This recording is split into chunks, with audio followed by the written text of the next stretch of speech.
Welcome, ladies and gentlemen. It's Monday, January 9th, 2012. Now, coming up in the broadcast, we have Greg Hunter of USAWatchdog.com on a host of issues, but of course, we have plenty of news before that.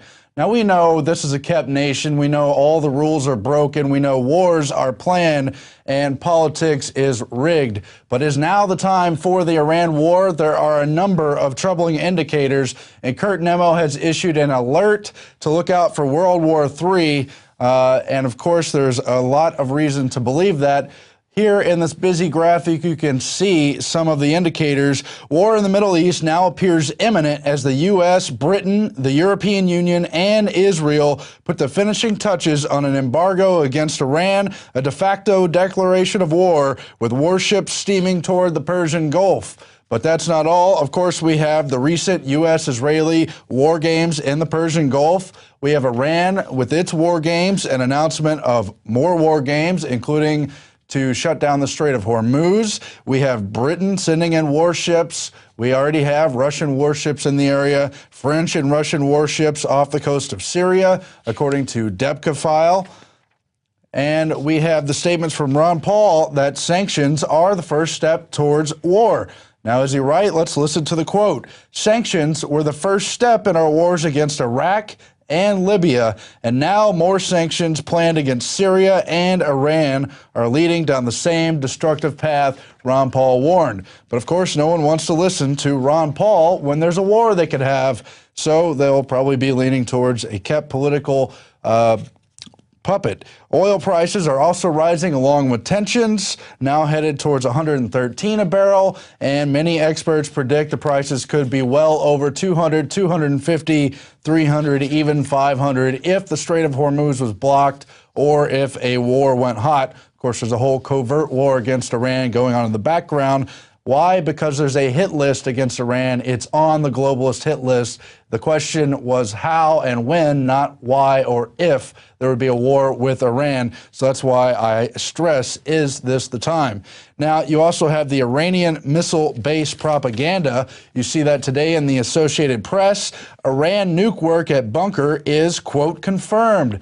Diplomats on Monday confirmed a report that Iran has begun uranium enrichment at an underground bunker. And the news is particularly worrying because the site is being used to make material that could be upgraded more quickly for use in nuclear weapon than the nation's main enriched stockpile. Is this true? I don't know, but you certainly have to question the timing, along with other reports that Ahmadinejad's visit to South America could be tied to long-range missiles and more. You could smell it in the air. War is brewing somewhere. Will they actually kick it off? You saw a lot of propaganda several years ago in 2006 for the Iranian war. It didn't happen then because so many people were warning against it happening. So I hope our warning here again can make them back off another time because, again, we know they're in the crosshairs. Nobody wants a World War III. That won't be good for anyone except the bankers. Of course, you also have the Russian naval flotilla docked in Syria with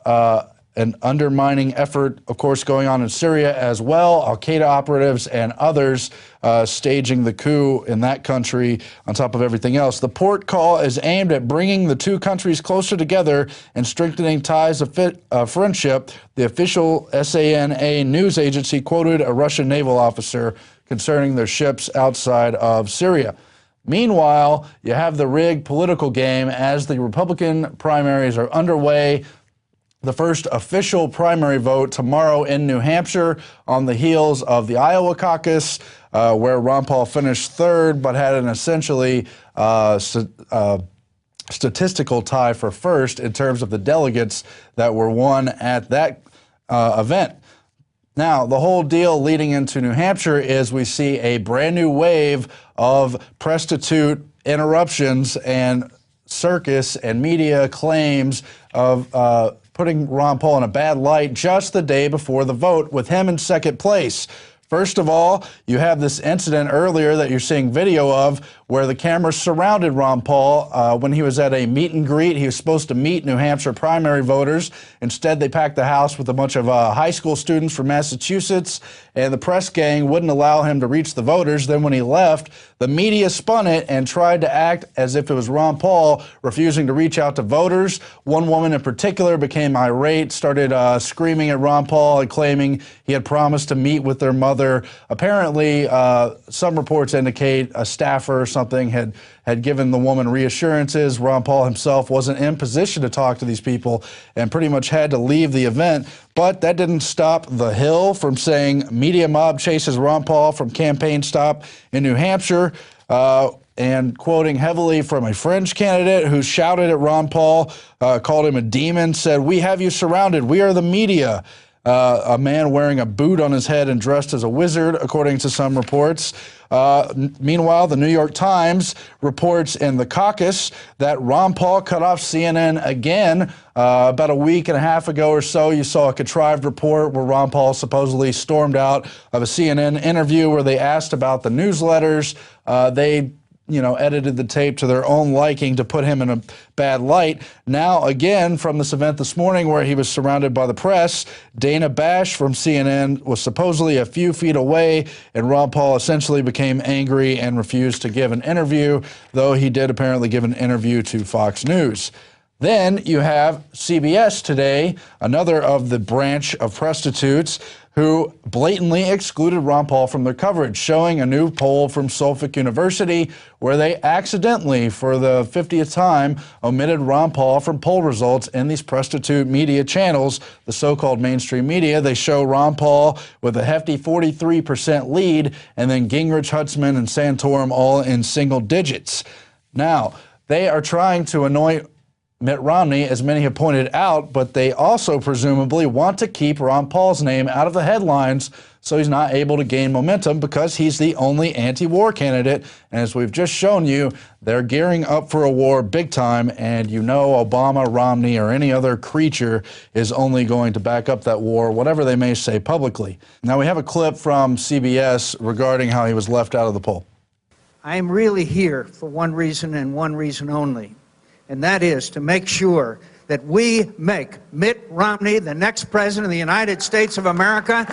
Expectations are high in what has become Romney's adopted home state. A new Suffolk University poll shows him with a commanding lead in New Hampshire at almost 30 points above his rivals. At the same time, Newt Gingrich and Jon Huntsman have faltered. Rick Santorum, who polls in single digits here, is looking to give Romney a run in the Granite State after his near victory in Iowa. And of course, it's no surprise not only to see them leaving Ron Paul out of it, but to seeing aging flip-floppers who support war, like John McCain supporting people like Romney. Now, we're all going to be watching on this Diebold thing because in 2008, there were a lot of really unaccounted for swings.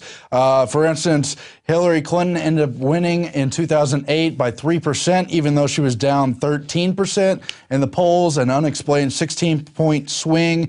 Rudy Giuliani got more votes than he probably should have, and Romney really got a boost in 2008 in New Hampshire from the Diebold voting machines. Of course, Ron Paul himself got 0 votes in Sutton County, which they recorded until people came forward and said they voted for him. They later had to admit that they omitted 31 votes from that little area and said, oh, it was human error, one of those things that just happens. So we're all going to keep an eye on it tomorrow and see what happens, because I don't think they want the snowball effect for the Ron Paul campaign. For some reason, he's just not allowed to win in 2012. Meanwhile, in true occultic fashion, there was a secret White House party in 2009, a secret Alice in Wonderland bash for Halloween during the recession.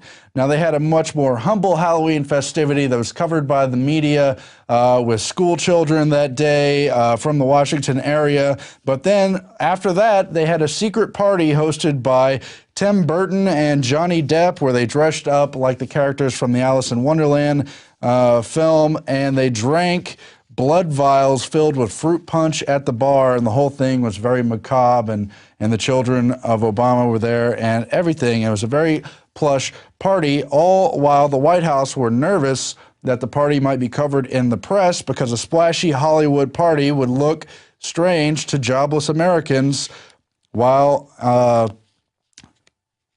while the whole recession was going on and the economy was tanking and people were worried just about making ends meet, all while people were having fun in the White House.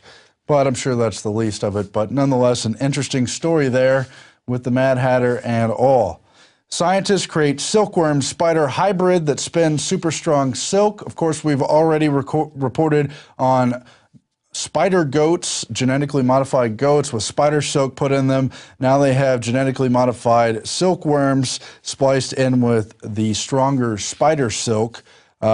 Scientists have used genes from spiders to create a new type of silkworm that could spin extra tough silk. Spider genes were injected into silkworms, making them spin silk stronger than steel. A group of biologists have created a new type of genetically modified silkworm capable of spinning extra strong silk, Spider-Man style.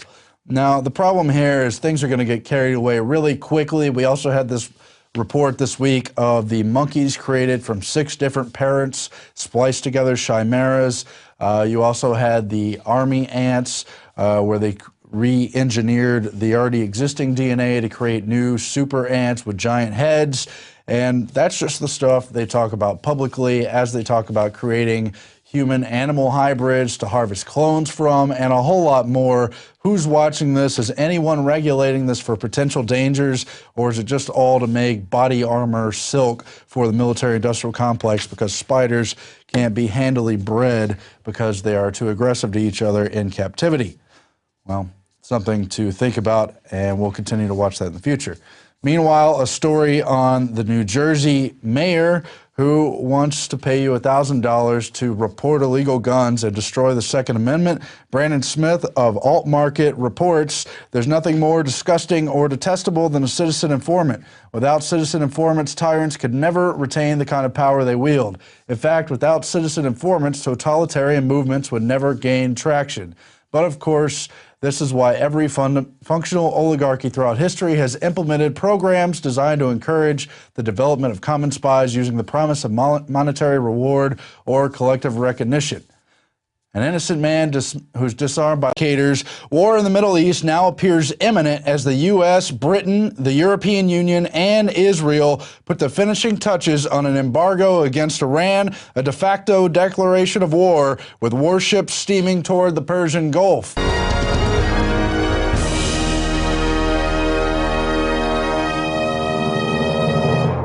Welcome, ladies and gentlemen. It's Monday, January 9th, 2012. Now, coming up in the broadcast, we have Greg Hunter of USAWatchdog.com on a host of issues, but of course, we have plenty of news before that. Now, we know this is a kept nation. We know all the rules are broken. We know wars are planned and politics is rigged. But is now the time for the Iran war? There are a number of troubling indicators, and Kurt Nemo has issued an alert to look out for World War III. And of course, there's a lot of reason to believe that. Here in this busy graphic, you can see some of the indicators